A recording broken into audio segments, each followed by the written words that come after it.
Hello, everyone. Rhea here, back again. I just had some coffee and it's 7 o'clock at night, so I'm a little jittery, but that's okay. So I am excited to be here with you all today. If you are watching live, please say hello. If you're watching the replay, say hello and let me know. Today, I am going to be sharing with you all my tips for sticking to your budget. And these are tips that work for me and work very well for my clients. So you'll definitely benefit from them.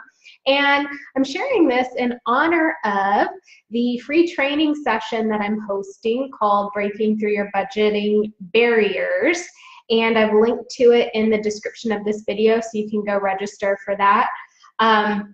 So let's dive in because it's getting dark and I don't want me to go black over here with the lighting. So let's dive in. Before I get into the top tips for sticking to your budget, you need a budget, right? So if you don't have a budget, if you kind of budget in your head, or maybe you just write your bills down, but you don't really have a formal process, I highly recommend you do so, whether it's through City Girl Savings, whether it's through an app, whether it's through you physically writing out your numbers, really doesn't matter. You just need a budget. You need to allocate your income to all of your bills, your living expenses, your savings, your debt repayments, and a little fun for you, but I'll talk about that later. So you absolutely need a budget, but once you do have a budget, the next step is to actually follow it. So I'm going to share some tips to make it a little bit easier for you to stick to your budget, assuming that you have one. So first and foremost, when you are creating your budget, your income must exceed your expenses and spending. So if you're putting your numbers on paper and you see that, using simple math here, you make $2,000 a month, but all of your bills, groceries, gas, living expenses, a little fun, whatever, is $2,100 a month. That basically means you're spending $100 more than you make each month, and that's a problem. You can't save that way. You can't get out of debt that way. So first and foremost, your income must exceed your expenses. So what do you do if you see that's the case? Well, what can you cut back, right? Like maybe you're going out to eat too much, take that out of the budget. Maybe you're putting a little too much into savings, drop it down so that you at least break even every month. Or you can always go make more money. Making more money is a lot, I don't want to say a lot easier because it's not, but it can have a bigger impact than cutting back your expenses. So that's number one, to make sure your budget is effective and that you stick to it. Your income must exceed your expenses. Number two, work to create a buffer in your account. And when I say buffer, I'm basically referring to a cushion for fluctuating bills and spending. Perfect example, power bill, right? Like in the summer, it's probably, a lot less than in the winter when it's using more heat or whatever.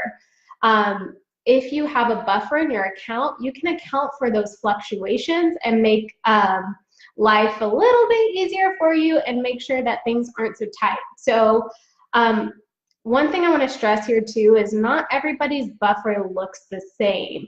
And when I say that, I mean, I can't just sit here and say, have $100 extra in your account at all times.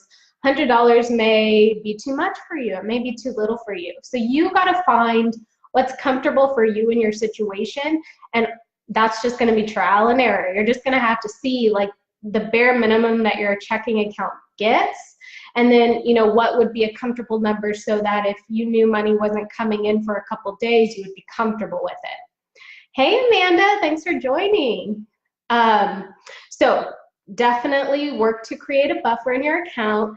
If you're not sure where to start or what buffer looks good for you as far as the amount goes, try to overestimate some of your discretionary or variable expenses. So gas. Maybe it costs you $40 a week to fill up your tank. So maybe in your budget, estimate $50 a week, right? So if you really do spend 40, now you have that extra $10 buffer, so to speak. So I would suggest you start there. I know, you finally caught me. Good to see you. Good to see your name, and hope you're doing well. Okay, so tip number 3. This is a big one. This is really, really, really important. Make sure you budget for unexpected expenses. And I don't mean like some astronomical number. That's what your emergency fund is for. I'm talking about those little one-off expenses that kind of creep up on you, maybe like a birthday gift, or an extra celebratory dinner for someone, or, you know, oil change if you didn't budget for that. So you essentially want to create a miscellaneous category in your budget. And for this miscellaneous category, you want to allocate a safe number every month towards it. So I would recommend with $100 a month, just kind of put it aside for miscellaneous expenses. If you don't use it, great. Put it in savings, or, you know, use it to pay off debt. If something does come up that you didn't really budget for, but let's just say it's $50, you have $100 set aside for those types of expenses, boom, you can use that $100, and, you know, you don't have to worry about your numbers not being stuck with. So definitely make sure you factor in a miscellaneous category into your monthly budget.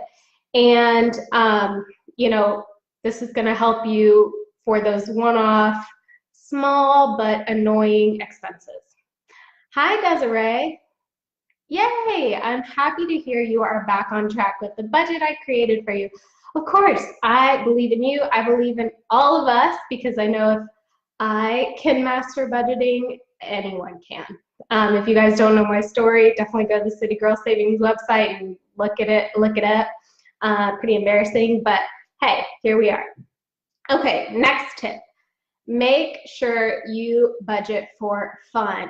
And the trick is moderation, okay? So one of the easiest ways to fall off your budget is to fail to account for the things you enjoy. So if you like, you know, seeing your friends every other week, or you're like me and you like iced coffees, or whatever it is that you enjoy doing, make sure you factor that into your budget. I'm not saying you have to set aside hundreds and hundreds of dollars so you can have fun every month, but a little something for yourself is going to make you feel good, number one. Number two, it's going to help prevent you from, you know, depriving yourself and then going off and splurging, which we don't want to do.